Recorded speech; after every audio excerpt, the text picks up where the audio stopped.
I think that's one of the questions is how do we get kids interested? And I think part of the problem is that our society, everything is so transparent to us. When you turn on the light, it works. When you get in your car, it works. And so you just get used to stuff around you without really thinking about someone is behind that. Somebody designed that. It didn't come from the ground. Somebody thought about building it. One of the things that I do whenever I get a chance to talk to students is you show them examples of technology, or you ask them how you can design cool things. And cell phones I find it interesting. Every year I go in and it seems like kids are using cell phones at an earlier age. I think they're in around 5th grade now, 4th grade. But I asked the question about, did you know what this thing looked like 20 years ago? It was about the size of a brick. It cost about $15,000, right? You guys remember this? Some of you remember this. And it was in the car, and only wealthy folks could afford it. Now it's, you have communities in Africa that this is their mode of communication. They don't have wires. They have cell phones. And when you ask them about what is it that it doesn't do, that it could do, they come up with all sorts of questions. And then you make the connection about how you can do that type of work. And, we're guilty when I send out volunteers. It's about, I'm an engineer, I really like math. How many of you really like math? And of course, kids are like, I don't like math. So we started at the wrong end, but we asked the question differently about how many of you are concerned about global climate change, water quality. Like Sally mentioned in the video, our younger generation are very concerned about problems around them. And if we can connect those problems to how math and science can help solve those problems, then we can get there. But it's a very tough thing to do, because you have to do it constantly, because we're not getting any help from the media here, right? We're not getting any positive messages coming across. And so we have to keep reinforcing that. And I try to do that with my kids. They realize that I don't know anything because I just look things up. And so after a while, they're just going to look things up themselves. So we just have to keep, I guess, in the message. And if anybody has any brilliant ideas, I'm all ears, because that's a tough problem.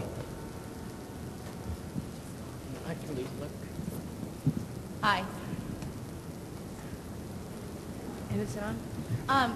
I just got back from China, and the urgency that we start doing something. I mean, I've been in science education for 30 plus years, and from the beginning of my career, people said, one day science will be important. I'm getting really old. I'm hoping. So what can we do to bring some urgency to this? It's just not happening.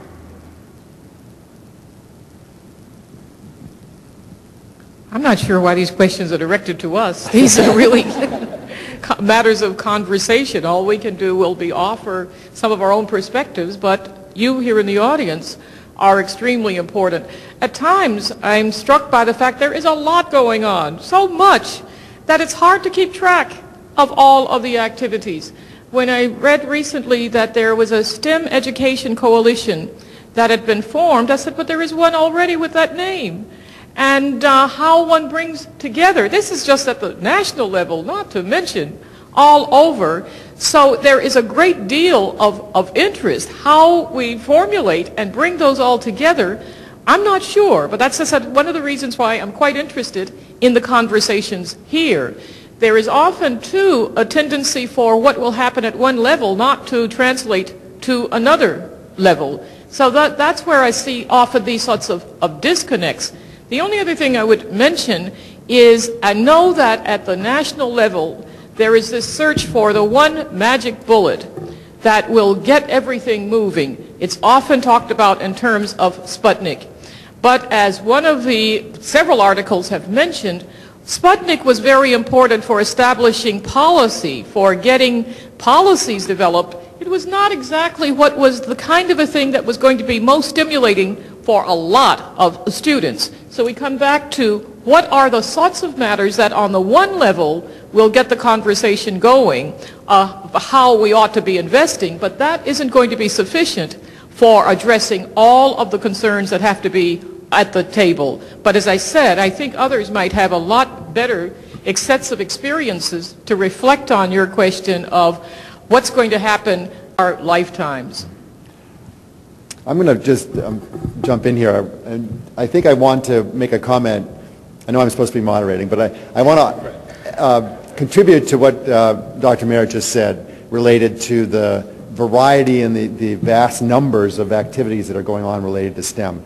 And from my position at NSTA, you know, there's good news and bad news. The good news is that everybody seems to have interest in STEM. Science, of course, is a part of that, science education. And the bad news is everybody wants to be involved in STEM. And what's happening is there's lots of fractured efforts. And so I would just, in your context, think about who is in your world and try to get them to work together, because our common end is the same.